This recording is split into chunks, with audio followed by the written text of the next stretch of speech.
شروع میں Bill Clinton کی جس کتاب کا ذکر کیا، اب دوبارہ اس طرف چلتے ہیں۔ امریکی اپنے لیے جس لیڈر کا انتخاب کرتے ہیں، اس کا معمولی سا جھوٹ بھی برداشت نہیں کرتے۔ اپنے صدر کا کانگریس سے ٹرائل کرایا اور اس ٹرائل کو ٹی وی کے ذریعے براہ راست ساری دنیا کو دکھایا۔ بل کلنٹن ایک جھوٹ بول کر بدنام ہوا، دیوالیہ ہوا اور مقروض ہو گیا، کیونکہ امریکیوں نے دل بڑا نہ کیا۔ لیکن وہی امریکی پاکستان کے ہر سیاسی حکمران کو لوٹ مار کے باوجود مظلوم سمجھتے ہیں۔ جو رعایت یا شک کا فائدہ امریکی نواز شریف، بے نظیر بھٹو اور اب عمران خان کو دے رہے ہیں، وہی شک کا فائدہ انہوں نے بل کلنٹن کو نہیں دیا۔ اس کا جرم ایک معمولی سا جھوٹ ہی تو تھا۔ اس پر اپنے صدر کو اتنا بدنام کرنے، اس کا ٹرائل کرنے اور اسے دیوالیہ کرنے کی کیا ضرورت تھی؟ بل کلنٹن کی نئی کتاب my life after the white house پڑھنے کے لائق ہے۔ امریکہ سے واپسی پر جہاز میں وہی پڑھتا رہا۔ جیسا کہ میں پہلے بتا چکا ہوں کہ ہیلری کلنٹن کی بھی نئی کتاب مارکیٹ میں آئی ہے، وہ بھی خریدی، لیکن جو مزہ بل کلنٹن کی کتاب پڑھنے میں آ رہا ہے وہ ہیلری کی کتاب میں نہ تھا۔ شاید اس کی وجہ دونوں میاں بیوی کے زندگی کے الگ الگ تجربات یا یوں کہہ لیں کہ سوچنے کے الگ الگ زاویے ہیں۔ بل کلنٹن نے وائٹ ہاؤس سے نکلنے کے بعد زندگی کیسے گزری پر کھل کر لکھا ہے، اور لگتا ہے کہ انہوں نے کچھ نہیں چھپایا۔ باقی سب باتیں ایک طرف، بل کلنٹن نے اس کتاب میں ایک ایسا واقعہ بھی لکھا ہے جس سے اندازہ ہوتا ہے کہ جب آپ سابق صدر ہو جاتے ہیں تو پھر کتنے بے بس ہو جاتے ہیں۔ آپ اس عہدے پر نہ رہیں تو پھر آپ کو دوسروں سے کوئی درخواست کرتے وقت کتنی تکلیف ہوتی ہے، اور جب یہ درخواست نہ مانی جائے تو تکلیف کا احساس مزید بڑھ جاتا ہے۔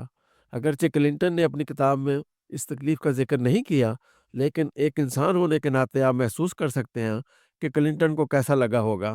کلنٹن لکھتے ہیں کہ انہیں صدارت سے ہٹے ایک عرصہ ہو گیا تھا کہ مشکلات کا شکار ایک ملک کے سربراہ نے انہیں درخواست کی کہ وہ آئی ایم ایف کے ساتھ بات چیت فائنل کرانے میں ان کی مدد کریں۔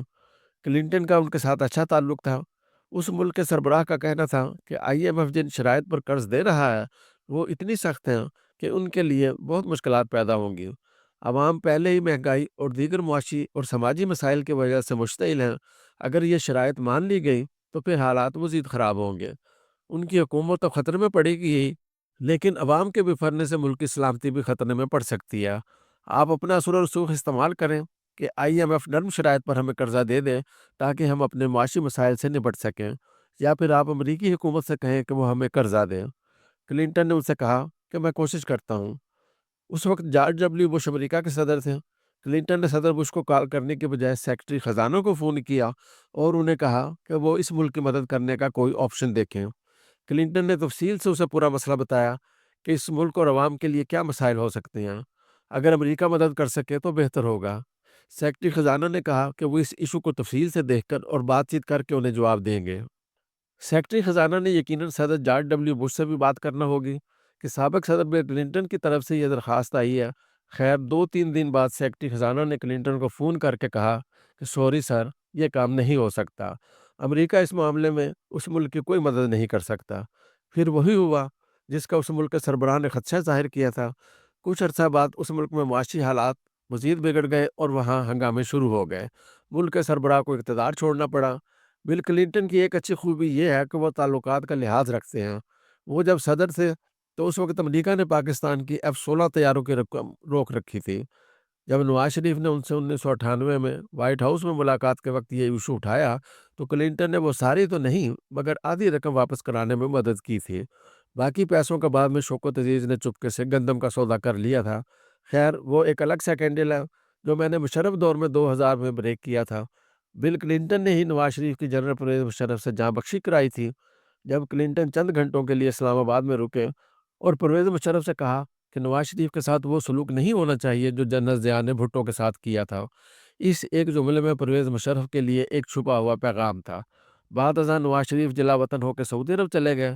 خیر وہ واقعہ پڑھ کر میں کچھ دیر کتاب بند کر کے بیٹھ گیا۔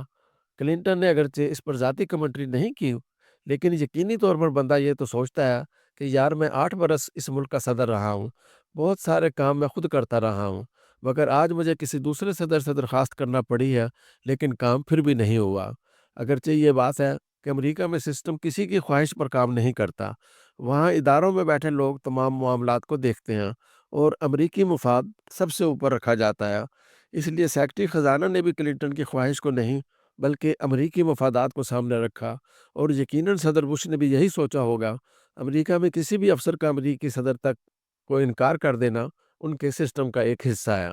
اگر آپ کو یاد ہو تو صدر ٹرمپ نے اپنی پہلی ٹرم میں ایف بی آئی کے سربراہ جیمز کومی کو اپنے خلاف جاری تحقیقات پر پوچھا تھا کہ تم میرے وفادار رہو گے؟ اس پر جیمز کومی نے جواب دیا تھا کہ مجھ سے وفاداری نہیں بلکہ ایمانداری کی توقع رکھیں۔ اگلے دن ٹرمپ نے اسے برطرف کر کے گھر بھیج دیا اور وہ بھی چپ چاپ چلا گیا، حالانکہ ابھی اس کے سروس کے 6 سال باقی تھے۔ اس سے ٹرمپ نے ایک بات تو ثابت کر دی تھی کہ اسے بھی پاکستانی حکمرانوں کی طرح ایماندار نہیں بلکہ وفادار افسران کی ضرورت ہے۔ اگر کوئی ایماندار افسر ٹکر جائے تو اگلے دن گھر بھیج دیا جاتا ہے۔ اس طرح کی بہت سی مثالیں آپ کو پاکستان میں بھی مل جاتی ہیں۔ جب طارق حسین ڈی جی ایف آئی تھے تو وہ پاکستان سٹیل ملز میں ہونے والی کرپشن پر انکوائری کر رہے تھے۔ یہ پیپلز پارٹی کا دور تھا۔ صدر آصف زرداری کے چند قریبی دوست بھی ایف آئی اے کے ریڈار پر تھے۔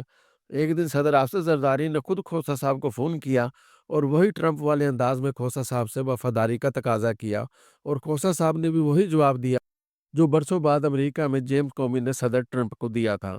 کھوسہ صاحب کو بھی اپنا عہدہ چھوڑنا پڑا۔ انہیں ڈی جی ایف آئی اے کے عہدے سے ہٹا کر نارکوٹکس کا سرٹیفکیٹ لگا دیا گیا۔ ایک اور قابل احترام پولیس افسر میر زبیر محمود کے ساتھ بھی اس طرح کا واقعہ پیش آیا تھا۔ وہ پولیس افسران کی اس کلاس سے تعلق رکھتے تھے جو عہدوں یا بڑے لوگوں کو خاطر میں نہیں لاتے تھے، چاہے کتنی ہی مشکلات کیوں نہ پڑیں۔ چند برس قبل امریکہ میں مشتاق بھائی کے میامی والے گھر میں میر زبیر محمود سے ملاقات ہوئی تو انہوں نے مجھ سے پوچھا کتنے دن ادھر ہیں؟ میں نے بتایا 2-4 دن۔ کہنے لگے آپ ادھر ہی رکیں، میں ذرا پاکستان سے ہو کر واپس آتا ہوں، پھر ملتے ہیں۔ میں نے پوچھا خیریت؟ کہنے لگے مجھے شاید آئی جی سندھ لگانے کی کوئی مہم چل رہی ہے، مجھے کہا گیا ہے کہ ذرا زرداری صاحب سے مل لیں۔ کہنے لگے بس گیا اور آیا۔ ان دنوں وہ امریکہ کسی کام سے رکے ہوئے تھے۔